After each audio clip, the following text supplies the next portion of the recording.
I remember in class one time, someone asked me, do you have fries in Kenya? Chips. Do we have chips in Kenya? Do you know what chips mitu is? You don't know what chips mitu is. You should not be asking me that question. Hey, it took me years. Oh my goodness, it literally took me years to get into mac and cheese. Like my brain could not comprehend macaroni and cheese, and that's it. Like akuna stew, akuna skuma, like tunakula tu macaroni na cheese, like hivyo tu. As in, it's so different, man. You have to get used to it. The third thing I experienced almost immediately was a new appreciation for my culture, my background, the food that we have, the community that we have. Because let me tell you, I never had a Kenyan bracelet when I was in Kenya. This one, I never had this on.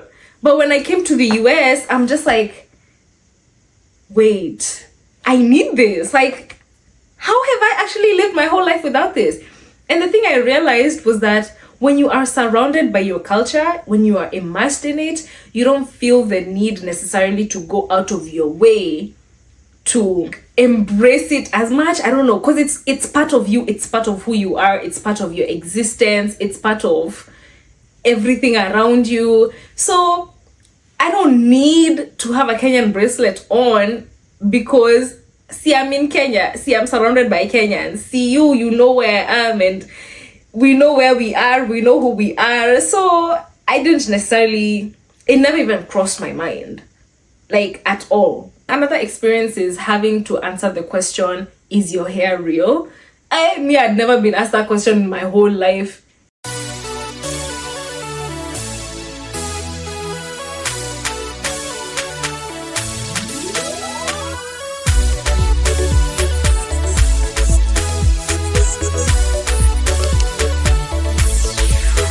Hey guys, welcome back to this channel. Welcome to another episode. Today I'm talking about something that I've been wanting to discuss for a while, and I'm sure these things apply in other Western countries, like other European countries and all that, but this is all based on my experience and things that I've seen. So if you find that there's something you resonate with, cool. If you find that there's something you don't resonate with, that's also fine. Just know that this is based on my experience, okay? Okay, this is not in any particular order, so yeah. Okay, the first thing, number one, as an immigrant, I experienced microaggressions. If you don't know what microaggressions are, I have a definition for you. Microaggressions are defined as subtle, often unintentional, but harmful verbal or non-verbal actions that convey negative messages about someone's race, ethnicity, gender, or other identity. And there can be examples of this, and I'm about to share examples of my own, but just unsolicited compliments about someone's English proficiency, assuming someone is not a US citizen. Anyway, so my own experience with microaggressions, that happened as soon as I started school. Because when I first came, I was with my family, so I didn't experience much of anything. I really started experiencing things when I went to school. Overall, that like those first months, I was getting a lot of, your English is so good, wow, how long did it take you to learn? How did you learn English that quickly? Sir, ma'am, I have been educated in this language. This is a language of instruction where I come from. This language is not new to me, and I was just encountering so many different people who were just so surprised.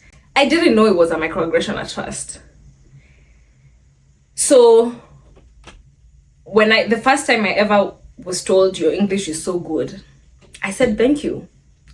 Because where I come from, I'm just like, oh, this person is just complimenting me because I'm, proficient, or I'm well spoken. Yeah, turns out they were surprised that I could speak English like this. So, the more it happened the first time, it happened the second time. I'm saying thank you. And then it just kept happening. And I was like, kwani.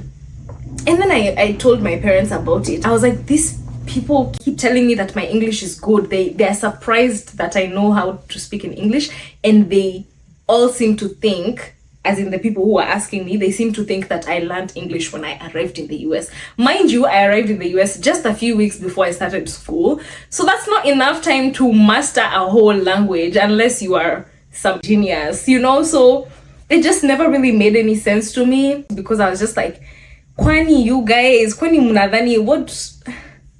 Like, I know there are some places where English is not the first language or even a language at all of that they use, but what I did see was just a lot of overgeneralization. Someone isn't even trying to communicate with you from a point of curiosity. They're communicating with you from this assumption that they have in their mind about your people and where you come from and whatever they think they know about your people. And they're not necessarily coming there looking to be corrected. It's like, I know this about your people, so, you know? So it's strange. It's very strange. The thing with microaggressions is that they can be based on stereotypes. They are mostly based on stereotypes. When I was looking up examples, I found one that says, Ati, you're the whitest black person I know. What? Why would you say that to someone and you think it's a compliment? The thing with English is that it is rooted in the assumption, like when someone asks you this question, it's rooted in the assumption that because you're not white, because you're not American, you don't know how to speak in English. So if you're watching this and you are an immigrant and you come up, especially if you're new and someone tells you, oh wow, I like your English, they're not actually complimenting you. They're expressing that they are surprised that an African or whoever you are, wherever you're from, can speak in English so well. If anything, you can even tell them, I know. You speak in it. Oh, your English is so good. I know. Now? To do? So, utfanye? Exactly. Yeah.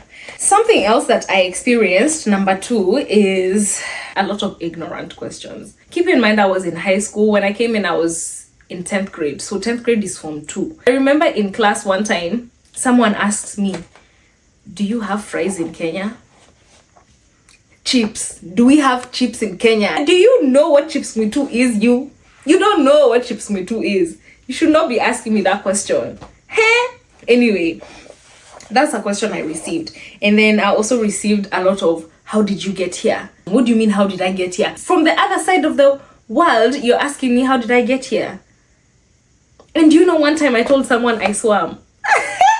And do you know, they believed me. I was literally just saying that because I had received that question so many times. And at this point, I was just like, I'm tired of answering it. So I'm just going to give a random answer just to see what the reaction is going to be. I was actually surprised that this person believed me, because how can you believe such a stupid answer? Like, even you, like, come on. Anyway, yeah, I received a lot of, how did you get here? And flight did not seem like the number one thing that they thought of. If someone came from the UK to the US, would you ask them, how did you get here? But because me, I've come from Kenya to the US, it's suddenly you have no idea how I could have come from East Africa to the west coast of America. Like sometimes. All right. Number 3, we said this is not in any particular order. I just listed them. Whatever was coming to my mind is what I wrote down. The third thing I experienced almost immediately was a new appreciation for my culture, my background, the food that we have, the community that we have. Because let me tell you, when you go somewhere new, you are so excited to try the new things, right? You're excited to see what is here that I haven't experienced before. But after a while, I feel like mine happened almost immediately. I was excited to try new things, I feel like some things were happening simultaneously. In terms of food, I was excited to try new food and see what is here that I haven't tried before. I didn't really like much of it. Let me not lie, because your palate as an African is different, and you have to get used. You have to get used to some of these things. The American food palate is different, and it took me a while to find food I like in the restaurants and all that. So, but now I feel like I've found my places. I've found my spots. I know what I like. But it's still different. Like, there are some things. It took me years. Oh my goodness. It literally took me years to get into mac and cheese. Like, my brain could not comprehend macaroni and cheese. And that's it. Like, hakuna stew. Hakuna skuma. Like, tunakula tu macaroni na cheese. Like, hivyo tu. As in, it's so different, man. You have to get used to it. Like, it's mac and cheese. Munakula mac and cheese hivyo tu. Like, that thing was literally, I was confused. So that's what I'm saying. You have to get accustomed to some of these things, because also at the same time, I'm not the biggest fan of cheese. So it just wasn't landing. It wasn't landing. But over the years, I've felt myself and just seen myself grow my palate, and now I'm able to eat it. Like, I'll eat it kidogo when I see it. So yeah. Even on burgers, I used to ask for no cheese, but these days, if I get a double from In-N-Out, I'll get a double single. Like, I don't have to get 2 slices of cheese. A double from In-N-Out. Should I insert a picture? Okay, here's a picture. A double from In-N-Out has those 2 patties and then 2 ninis of cheese. So, in case you didn't know, let me put you on. They have a secret menu item called a double single, which is a double with 1 slice of cheese instead of 2. So that's what I usually get. So, back to my point of gaining a new appreciation for my culture. You know, I never had a Kenyan bracelet when I was in Kenya. This one. I never had this on. But when I came to the US, I'm just like, wait, I need this. Like, how have I actually lived my whole life without this? And the thing I realized was that when you are surrounded by your culture, when you are immersed in it, you don't feel the need necessarily to go out of your way to embrace it as much. I don't know, because it's part of you, it's part of who you are, it's part of your existence, it's part of everything around you. So I don't need to have a Kenyan bracelet on, because see, I'm in Kenya, see, I'm surrounded by Kenyans, see, you know where I am, and we know where we are, we know who we are. So I didn't necessarily, it never even crossed my mind, like, at all. But when I came to the US, I'm seeing that this is such a strong way to, you know, embody where I'm from and show pride of where I come from. So I got one, and I've been wearing a bracelet ever since I moved to the US. Like, it's been almost 10 years, and the bracelet never leaves. And if it leaves, it's just for a short time and it stays there. You keep it on. And then it's also become more popular as the years have gone by. Almost everyone in the diaspora that is Kenyan wears this. A lot of times you'll also find someone that's not Kenyan but is affiliated with a Kenyan, like you're dating a Kenyan, or you have a close friend that's Kenyan, like they'll gift you this, you know. So yeah. And then even things like kitenge or African print clothes, it wasn't something that I was going out of my way to look for, like to build a collection on, because it was there. Like, if I need to go and buy something that's kitenge, and then again, if it was a kitenge, they were not very commonly worn by us when we were children. But when I came to the US, it was like, I'm no longer surrounded by these things. Like, where can I find kitenge right now? I need kitenge. So when you're not surrounded by your culture anymore, it makes you realize what you don't have anymore. It feels like you have to go out of your way to embrace the culture and to stay connected, because now you're no longer surrounded by it. Like, it's not effortless. It's not just part of who you are and your entire existence. Now you have to do the work to stay connected to your culture. So, you know, getting the bracelet is one way. Me buying my kitenge outfits is another way. And oh, let me tell you, I love my kitenge outfits. My kimonos, hey, I love them. I love kitenge outfits. So in terms of background, you appreciate even the language more, because now suddenly there's not that many people you can communicate with in your language.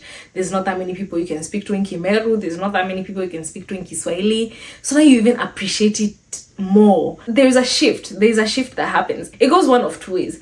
So it's either gonna be you're gonna gain this newfound appreciation for where you come from, or you're just gonna assimilate and just go that way, and I'm here out of sight, out of mind. Because there are some people who get here and that's just how it goes. But me, if you just see me, you'll know, like I walk, breathe and live my culture. So now with food, going back to the point about food, you realize that you're not surrounded by Kenyan restaurants anymore. Like sometimes after church, we would go out and get food at a restaurant.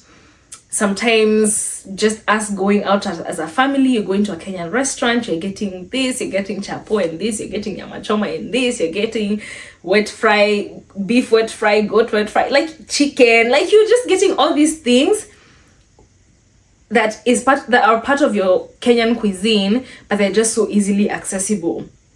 And then you move to the US and suddenly you move, let me not even say the US generally, because places like Seattle have a lot of Kenyan restaurants. Ooh, I talked about that in one of my other videos. The one about when I went to the East Coast, I talked a bit about Seattle.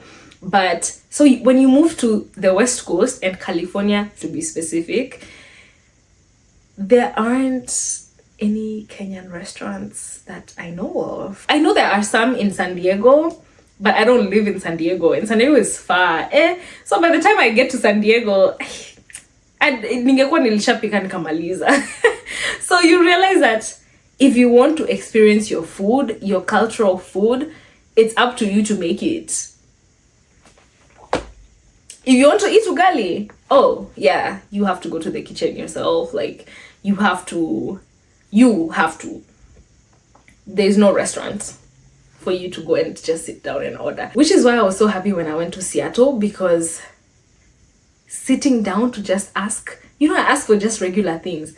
I asked for ugali, samaki, and spinach, and then I asked for ndengu, and did I also get chapati? I think I did, but I'm not very sure. And then I went to another restaurant. It was with my brothers. I asked for ugali.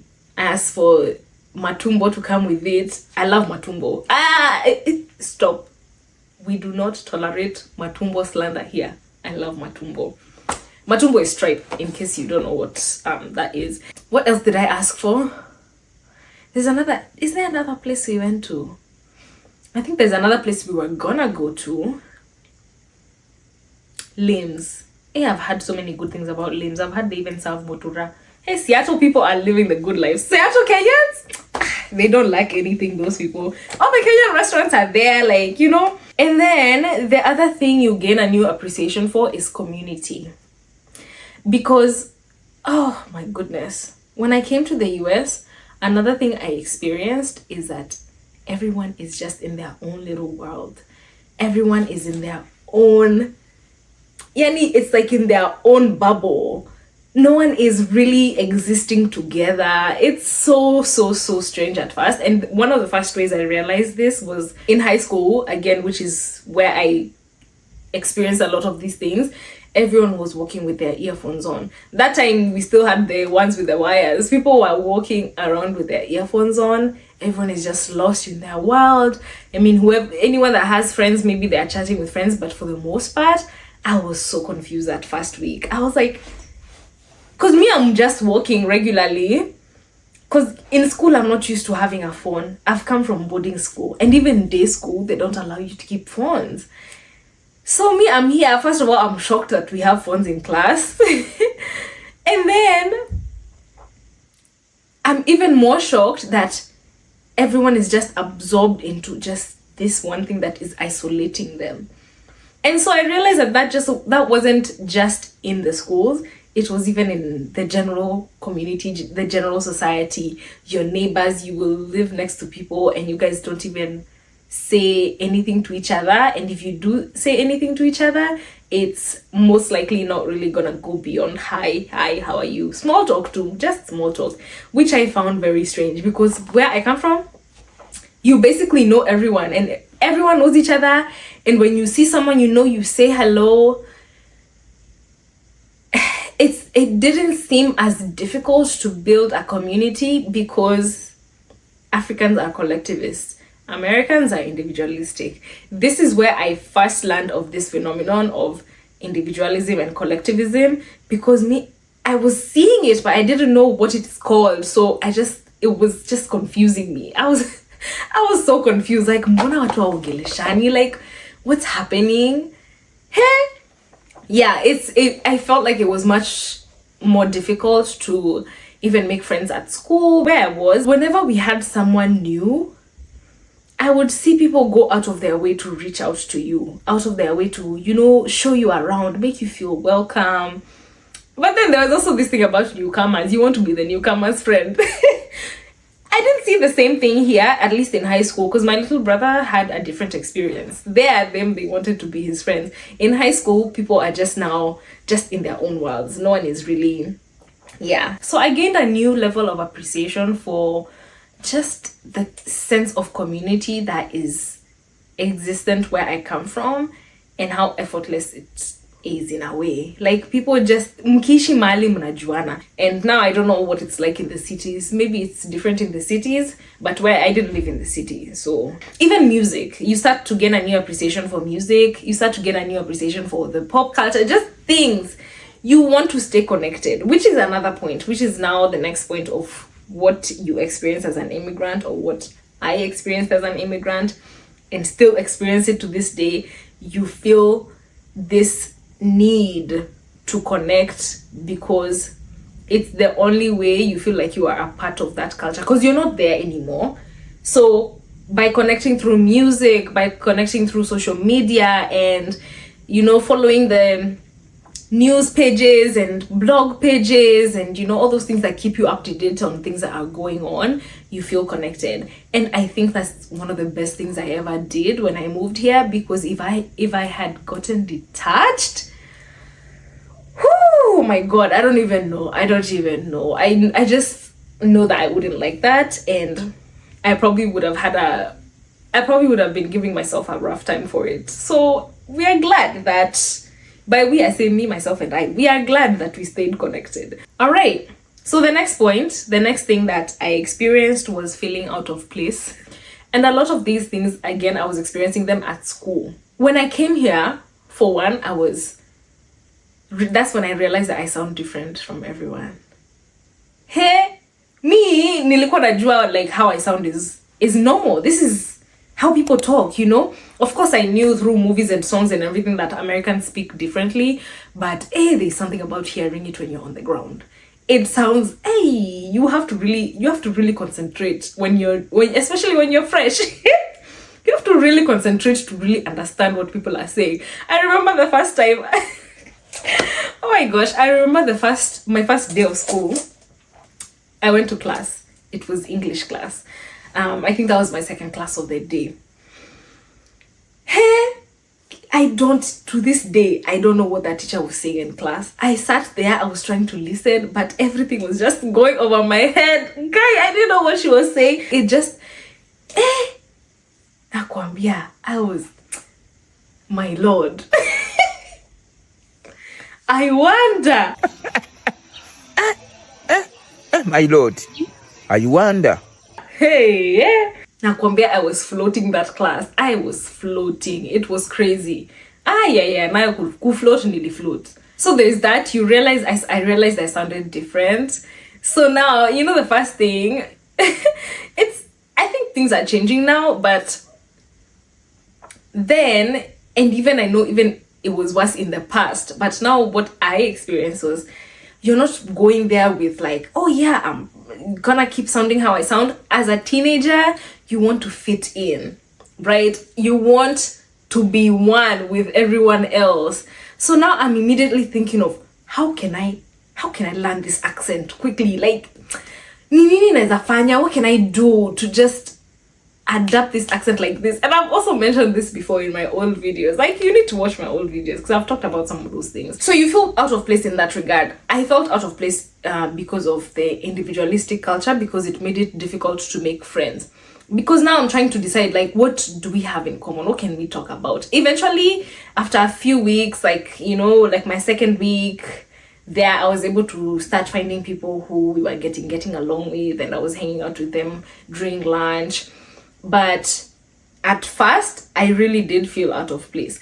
And then there's also the other thing of, now you start to meet other Kenyans, right? I met other Kenyans almost immediately through a church, but then you're trying to connect with people, but then there's also a cultural barrier, because yes, both of you are Kenyan, but you both have different cultures almost, because if you've been raised in America and I've been raised in Kenya, and me, I'm coming there expecting like, oh, Kenyans, okay, we're gonna click immediately.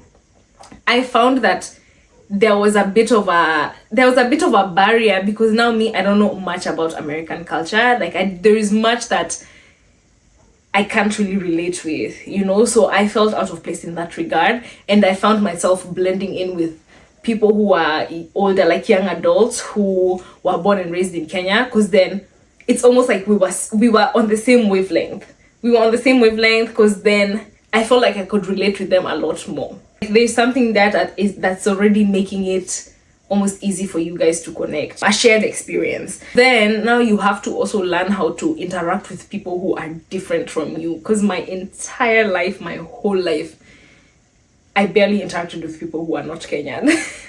There was a white lady that lived where I grew up, like that area, but she had lived in Kenya for so long that of course she was now able to just interact with people like me. I can go and she knows the Kenyan culture, she knows the Kenyan, you know, lifestyle.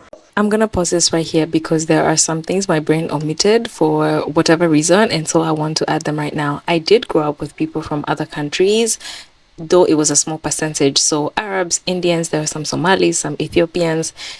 And I think the reason why I have not registered this as something to note here is because it didn't feel like I was experiencing foreigners. They were interacting with us like Kenyans. They were speaking Swahili.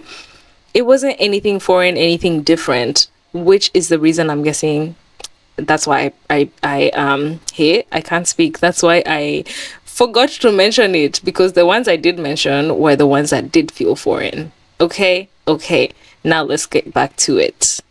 And then sometimes we would have these Americans that would come to our church, I think through some kind of program, so they would come sometimes. And that was pretty much it, because then we would interact with them like once a year, once every 2 years. Like it was very rare. And so a lot of times I was also very little. Like I was younger, so I'm not really having too many conversations with them.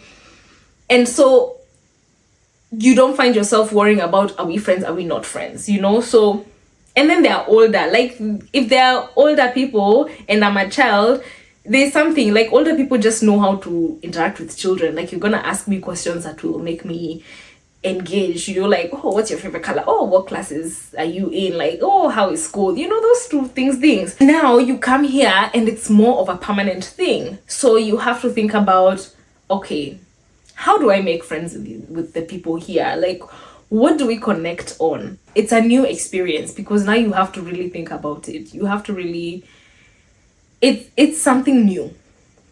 When you have only ever interacted with your people, it takes a bit of adjustment, and it did for me. Because, you know, even if someone is from a different tribe, we can still connect on the fact that we speak the same language, which is Kiswahili. The only difference is that we come from those different tribes and they have their own cultures and they have their own language, but then we have that one thing that unifies us, that is that we're Kenyan and that we speak the same language. Like we're still able to connect. It's still effortless. We're still African. We're still collectivist. Like, you know, the other thing I experienced, I think now this is number 6.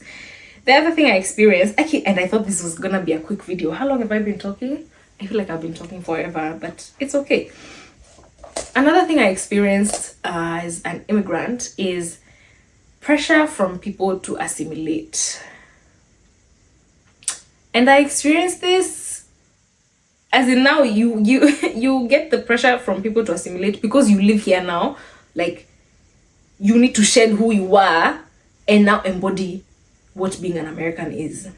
This person just was not understanding the fact that you and me cannot be the same. Like, I have a whole background that is nothing like your background, and you cannot just expect me to shed that just because I live in a new country. I'm gonna adapt some things naturally. I'm going to, get used to some things as time goes by. But to expect me to completely shed who I am, because my background has really shaped a lot of who I am. So to expect me to shed that is like you're telling me you don't like who I am and that you would like me better if I was an American. Of which it's like, now I have to be conscious of myself. So when you're finding yourself in those places, I remember that I felt like I couldn't be fully myself. I want to be in spaces where I know I can show up as me, and that's appreciated and not belittled and not, criticized. Like, I just want to exist as Twîri and not have someone tell me you should be more American. You should.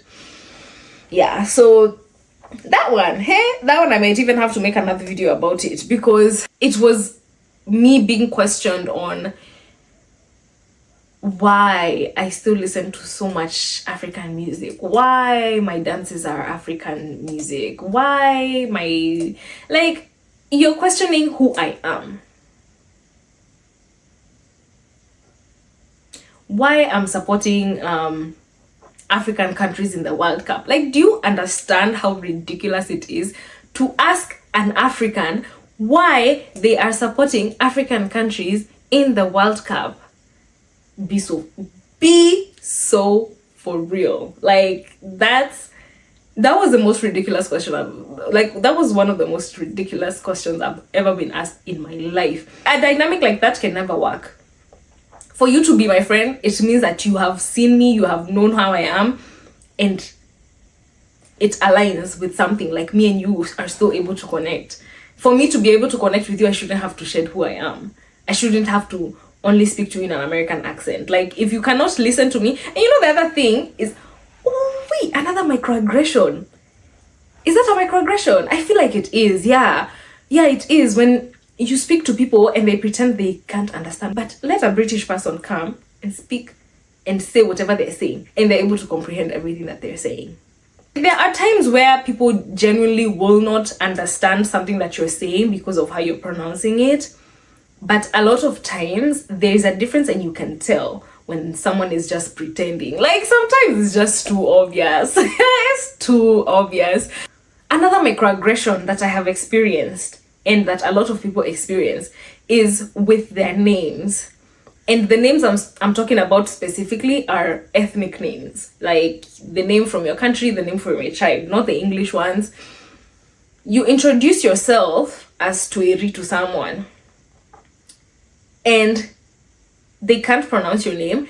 I feel like that's expected, because this is somewhere where people probably haven't heard of that name, but they make no effort. Like, they don't even try to pronounce it, and they just shut it down by asking you, can I just call you? Or they ask you, do you have a nickname? No, I don't have a nickname. I don't. My name is Twîri. There's a time I told someone, I introduced myself to someone. It was through a schoolmate. Like, me and my friend were walking, and then the schoolmate and his friend were walking, and then we stopped to just chat a bit, and then the guy now asks me, like, the friend asks me what my name is. I tell him my name is Twîri. He didn't even try. I said, my name is Twîri. Can I just call you T? I'm sorry. I am so sorry for inconveniencing you with my very difficult name. I said, no. Like, what do you mean, can I call you T? No. He didn't even try. He did not even try. He just said, "Can I just call you T?" I was so irritated, man. I was so irritated. I told him he cannot call me T because that's disrespectful. You didn't even try. Like, what do you mean? And this was very recent. This literally happened last year. This was last year. Hey, majabu, man. Yeah. And by last year, I mean 2024. Okay, yeah, so I took it back to the microaggressions a bit, but am I gonna edit and put the microaggressions together? Nah. If you have a friend that is an immigrant or a friend that just comes from a different place, different background, the least you can do is try to understand who this person is, because where they come from has played a big role in who they are. So when you shut that down, it makes me as the immigrant or as the person who has a different background from you feel like you're being dismissive, of which that is being dismissive. And knowing that I come from a place where I respect the other person's background and I respect the other person's culture, like, you show up as you, I want to know, like, tell me stories about your culture, all that. Another thing I experienced as an immigrant, and I've experienced this periodically just over the years, not everyone is excited to be from the same place you are. And that's okay. You never know why someone is not proud to be from where they come from or like their ancestry. So now with that information, when I meet people, I don't automatically assume that they have the same kind of excitement. Yeah. Oh wow, you're Kenyan, and then we connect on that. Like,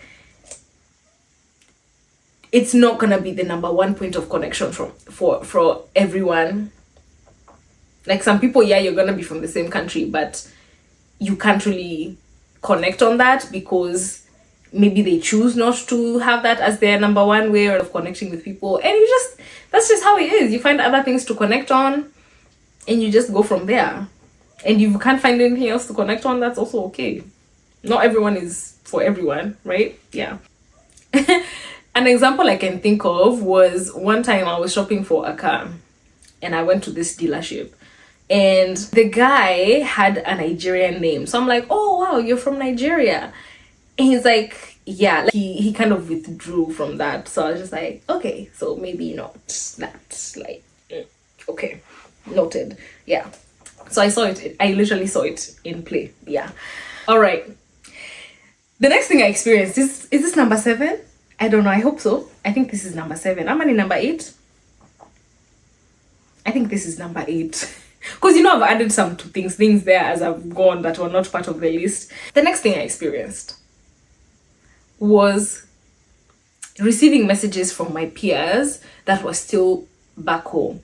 And they're telling me, "Tuma dollar. Nitumie dollar, nitumie pesa. Like, send me dollars." And I'm like, guys, I just arrived. Is the president coming? I just arrived. Is the president coming? I just arrived. When last did you speak to him? I just arrived. When last did you speak to him? I just arrived. Is the president coming? I just arrived. Keep in mind, I'm 15 years old. Where are the dollars coming from? Where are they coming from, guys? Like, how am I even sending them? I don't even know anything about this. I just arrived. I know nothing. I don't know how to send money internationally. And I don't have that money you're asking me for. Like, I'm just a child. I'm still children. Mi bado ni mtoto jamani, I'm still children. Like, I'm still children, guys. Ish. And I know where that comes from because I've had that assumption before while I was living there, where you just assume that just because someone lives in America, they have money. Or just because someone lives in, the Western countries or just in another country, they have money. Like, just because I walked in does not mean that now, literally a week, 2 weeks after I've moved, my life has transformed. Like, it's just, I'm still me. I'm still a student like you. Like, there's no difference right now. Like, can I even breathe? Can I breathe? Another thing I experienced from my peers was people texting me telling me nitafutie mtu na ikue mzungu, nitafutie kamzungu. Translation for the non-Swahili speakers, nitafutie mtu. How do I translate this one? Like, find me someone, find me a girlfriend, find me a boyfriend. And they wanted it to be a mzungu, like a white girlfriend or a white, yeah. Nitafutie mtu. You guys have listened to the way I was telling you that it took me a while to even make friends, right?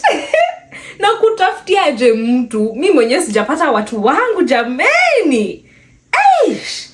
Relax. Relax. It's enough. Oh my gosh. And I know if you're watching this, you're probably like, oh, they were just joking. Girl, I know them. The people that were telling me this, I know them.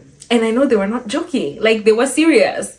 Because at this time now, we have Instagram, we have WhatsApp, we have Snapchat. Like, these things are there. So it is possible for someone to connect with another person, even though they live in different parts of the world. So I just found it very odd. Actually, now, how do you even if I had friends, even if I had friends already, it still would be very odd, because point kabla nisahau. We are literally teenagers. Soma, wachana na mambo za girlfriend na boyfriend. Nini wewe? Hey? Even as you ask me, like, how exactly do you expect me to go about this? Like, I just arrived. How am I supposed to now go and tell someone oh yeah, so you and this person, so kunendaje? It just All right, the next thing I experienced, this is related to one of the previous points I made. There is an immediate need to find community of people that look like you. Because my dad always tells me, no man is an island. This is a general statement. It applies to everything and just different scenarios. But in this particular point, I felt the need to find a community of people like me after a while, because I was just like, I experienced just such a huge difference. And that something that's going to bring you comfort is people who you have the same shared background with. And one thing I love is that where I am, there's a community. Like, people show up for each other. If you're celebrating something, people show up for you. If you are graduating, if you're having a wedding, if you're having a odoni or rorashio, if you are going through something, a loss, people show up. People show up. It's nice. It's beautiful. And recently, I've been meeting more Kenyans that are my age, which has been nice. Because then there's even a greater sense of connection, because you guys have shared experiences, you guys have shared likes, you guys enjoy the same things, like, you understand the same pop culture, you understand the same music. If I play Bien, you're gonna love it. If I play Sauti Sol, you're gonna get it. I play Okelo Max Benso, all of them. Like, you just get it. There is something about being surrounded by people who you guys understand the same things. We're talking about must go, you get it. We want to angukanayo, we angukanayo together. It's beautiful. It's beautiful. As I'm filming this right now, literally yesterday, I was just dancing that Think Twice dance with one of the girls there. Like, it's nice. It's beautiful. And set it anyway. Okay, the thing with humans is that we like to feel seen, we like to feel understood, we like to feel like we belong, right? And sometimes it hits a different spot in your spirit when you find that connection with people who you have that shared experience with. Yeah. Something else that I have experienced as an immigrant is people back home being surprised that you haven't forgotten your languages. I haven't forgotten Kiswahili. I haven't forgotten Kimeru. If anything, my Kimeru got better when I moved to the US. I know, it's crazy. Usually it's expected to go the other way. But I became fluent when I came to the US. So yeah, I think I've told that story before again in my other videos. But my mother tongue was my first language, but then when I went to school, I lost it. But then I was still able to understand it. But then speaking was another challenge. So over time, from the time I was 6th grade, 7th grade, 8th, 9th, I was just trying slowly. But since I was in boarding school, I don't have enough time to practice, and we're not speaking that at school. So when I came here and I was finally at home more, because it's day school, I was able to practice more with my parents. And now I can hold a full conversation in Kimeru. Look at me. This is also for you. You who understands your language, but you can't speak it. Imagine you can. You can. If I was able to do it, you can. If I was able to go from, I just understand, but I don't speak, you can do it too. It's possible. You just need to practice. Practice. It makes a huge difference because you have the information in your head. But I digress. So yeah, there's that surprise that I experienced from people who are just like, nenyeji bado unakumbuka, nano ujasahau Kimeru, you haven't ujasahau Kiswahili. Yeah, I don't blame them for feeling this way or reacting this way, because a lot of times people move and either they forget, yes, because it fades away. You know, sometimes if you don't practice something enough, it's gonna start fading away. So there's that, but then there's also the other ones that like to pretend. There's those ones that like to pretend that they forgot that they know it, but they pretend. You speak to them in your language, they act like they can't speak that language anymore. So there are two different things. So I fall under the category of people who just continued practicing the languages. So yeah, I don't think little me learned all 3 languages for me to just forget them. Like, especially because I moved when I was already grown at 15. At 15, what am I forgetting? Like, as in, yeah. So, and then I have people here at home who speak the same language. So it's like, it's gonna happen. Like, it's gonna be sustained. Another experience is having to answer the question, is your hair real?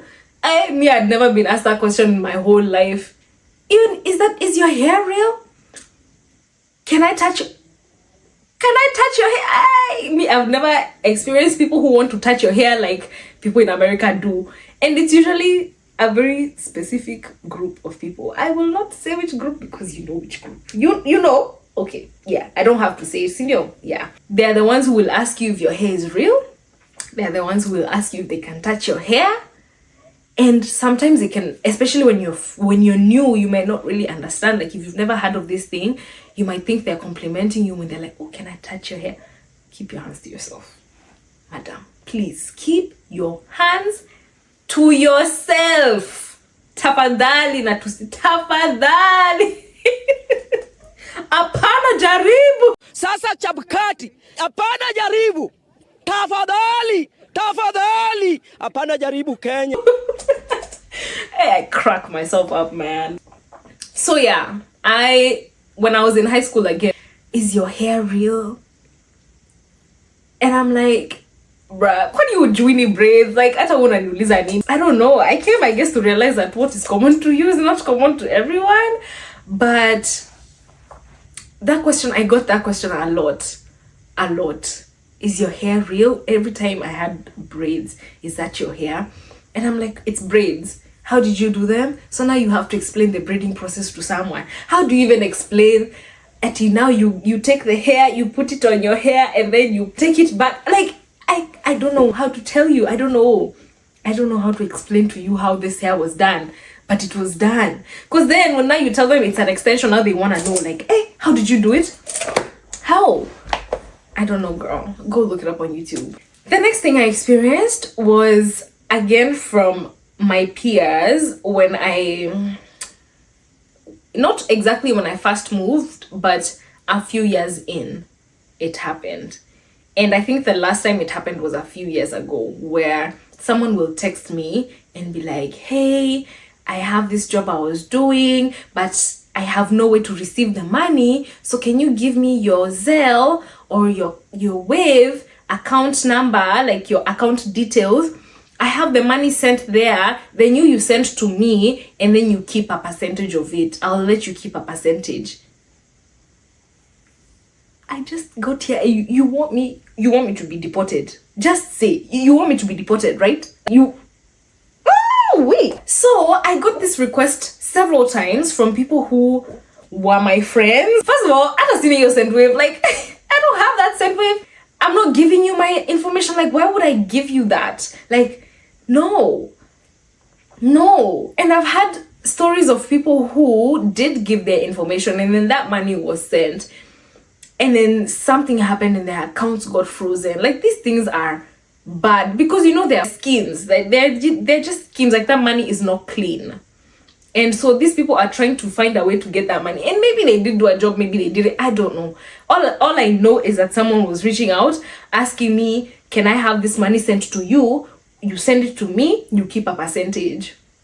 Already that's shady. Because if you did a job for these people, and they hired you properly, then they should have known that you live in a different country and they should have already, like, you guys should have already gone through the process of the paperwork to know how you were gonna get paid. I had to shut all of those requests down. And one time I went off on one of my friends because I was just like, I was so annoyed.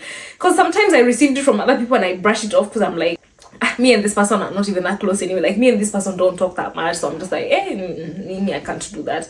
But this particular person, I was just like, why would you do that? Like, you want to set me up? You want to set up your friend? You want to set me up? Because, like, how else am I supposed to see it? Like, that's a setup. I've had these stories before where you have this money go this way, and then it turns out to be fraud. It turns out to be stolen money. Now I'm in trouble because I'm an account. No. And then some people will just phrase it as, oh, can you help me out? Like, I really need your help. You're like, oh, are you okay? Like, is everything fine? Yeah, I just need I have this money. Like, I need to get this money. No, guys, that's shady. Don't do that. Please don't do that. If you still do that, you need to stop. Find somebody else to do it. Can you record me real quick? Get somebody else to do it. Not me. Please. Yeah, so that was something interesting. Something else I experienced as an immigrant was, now this is a good thing, a lot more diversity. I know I said the diversity as something that was a source of confusion in terms of, how to relate to all these new different people that I've never related with before. But the diversity is nice. California is a very diverse place. So there's a lot of different food, there's a lot of different cultures, and I found myself just being exposed to a lot more, because there it's not like I'm intentionally kept in a small bubble. It's just that's what the environment is. Like, all of you are basically the same people, and then you come here and you're like, wow, there's this, there's that, there's, like, you just see so many different things. People like Hispanics, I feel like the closest I'd ever come to meeting them was soap operas. That's all. And then here, especially Southern California, there's so many. Like, this part of California used to be Mexico, so there's a lot of Mexicans here and all that. There's a lot of exposure that I experienced and continue to experience as an immigrant. And then, oh my gosh, how could I forget this one? Another experience I have had as an immigrant that is Black is this expectation to know everything that pertains to Black culture because I'm Black. Here's the thing I experienced when I first moved to the US. I knew that there are Black people here, right? And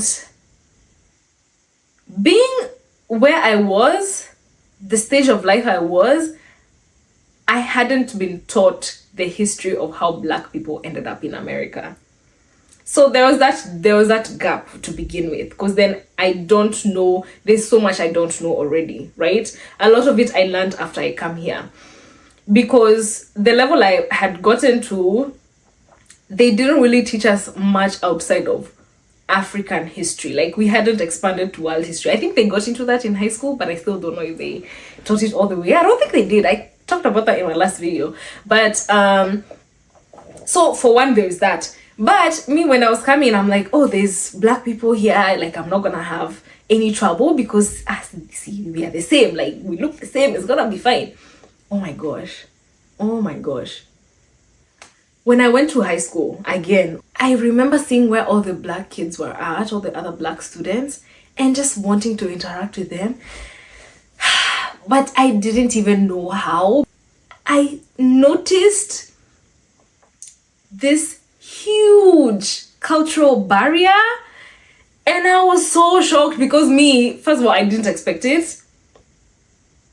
Because I just thought, see, we are the same, we'll be fine.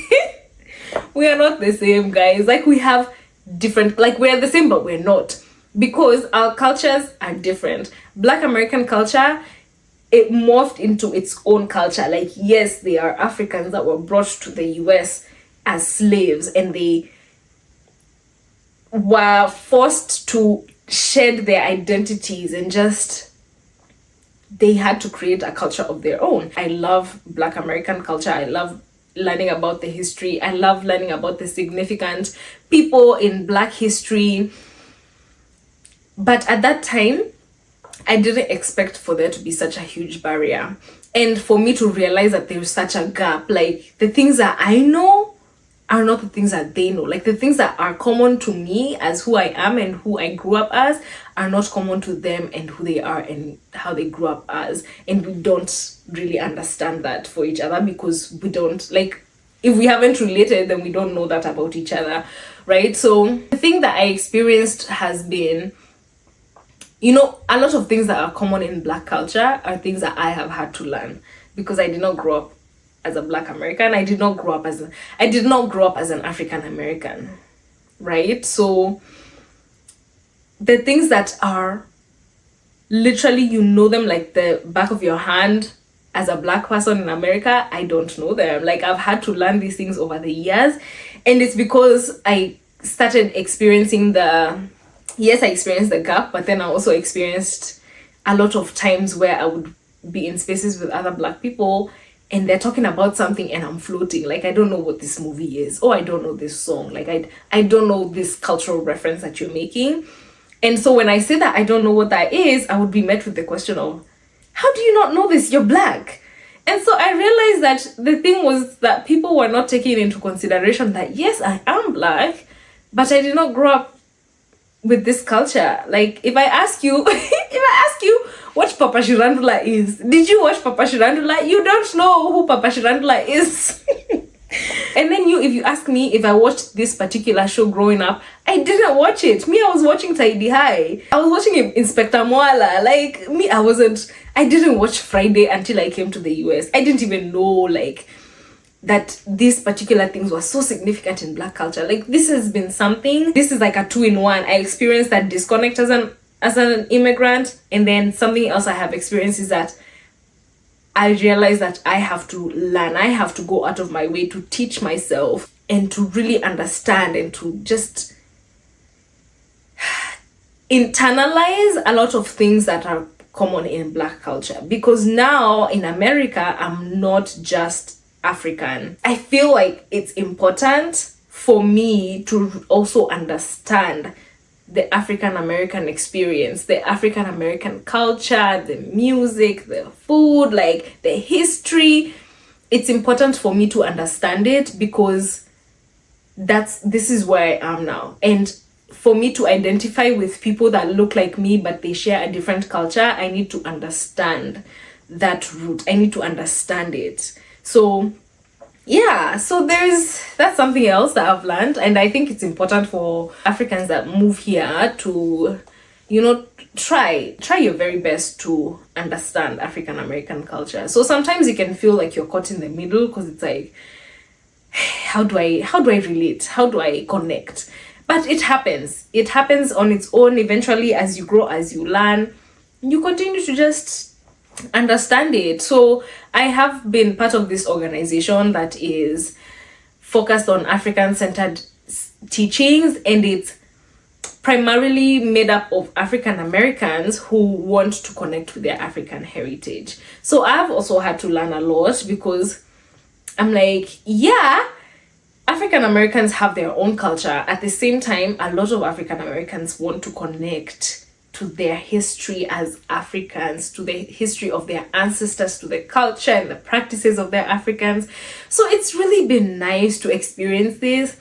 it's been nice to it's been nice to experience a blend of the two, just seeing the two exist, seeing people try to understand their background. It's a beautiful thing to just be a part of, because then you see the unity, you see that it's just a very warm space. And I feel like African Americans, from what I have experienced, are very collectivist, and so it brings a sense of warmth. Like, the more you interact, you notice the differences in your culture, but you also notice the similarities. We still have something to connect on, because deep down, we are the same people. Like, we're all African. This is a whole other conversation. Ooh, I will have another video on this, because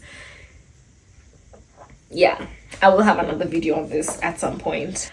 As I wrap up, when I was preparing the notes for this video, which I did a long time ago, I found a thread. I love threads. So I found this thread that was someone called China Latina. And she said, before moving to South Korea, I didn't realize how much I was surrounded by my own culture. Growing up in Houston, a predominantly Hispanic city, it was all I knew. You see, yeah.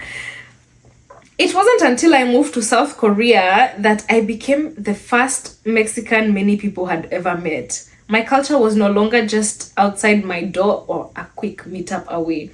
As a National Hispanic Institute alumna, I've always taken pride in my Mexican heritage, but living abroad gave me a deeper appreciation for it. Ooh!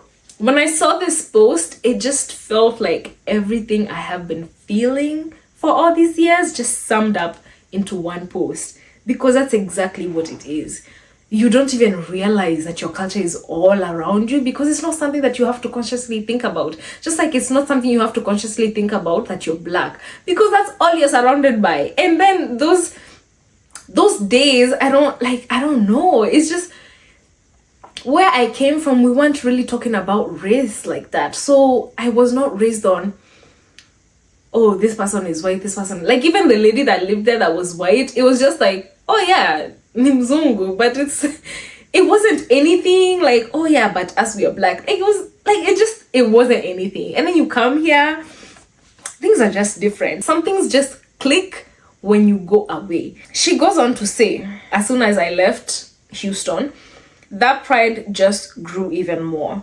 This was who I was, and I wasn't going to let it be a part of me that I forgot just because I was no longer immersed in it. Oh,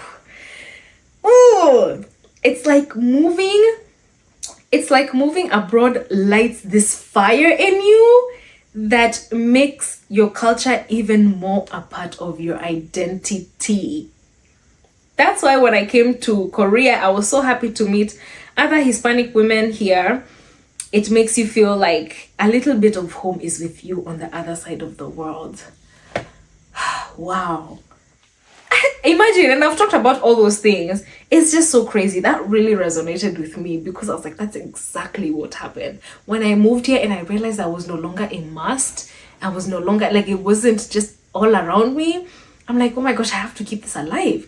Like, I can't lose touch. I can't disconnect. Like, I can't lose touch now, you know? So yeah, that really resonated with me. And sometimes it can feel like you're doing too much, but like, you might have that question in your mind, like, am I doing too much? Like, am I embodying this too much? But you're not. I just want you to know you're not, because if you don't, you're gonna lose it. Like, maybe that's also how I feel. Maybe it's a fear. But then I'm also asking myself, am I doing too much? Because the other people around me may not be going as hard for the same things, because they don't come from where I come from. So it's something I have to do for myself. And I don't know how different that would have been if I lived there. Because then if I lived there, I might not necessarily feel the need to go out of my way to even connect with these pages, because if it's something I want to know, see, it's all around me, I'm probably gonna hear about it. That's exactly why whenever I meet Kenyans here, it's such a special feeling. When I meet Kenyans who have the same shared experiences,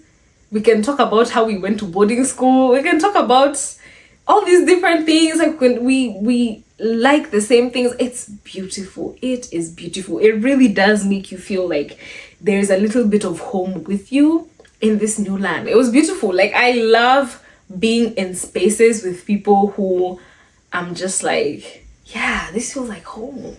You just have to find ways to fill that cup, and a lot of times it might not come from the same source, but you just have to find ways to fill that cup that makes you feel at home, that makes you feel connected to your culture, that makes you feel like your sense of homeostasis is there.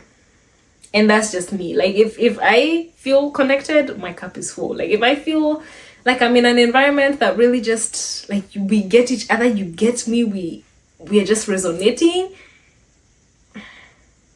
I mean, my cup is full. Yeah. So that's all I have for you today. I have talked a lot. I don't even know how long this video is at this point, but I definitely was intending for it to be like 25 minutes long, but I know it's not even that, but it's okay. I yapa must yap. A radio is a radio. Anyway, guys, thank you for watching this video. I hope you enjoyed it. If there is anything that resonated with you, or if you have your own experiences, feel free to share them with me. And yeah, man, I will see you guys on the next one.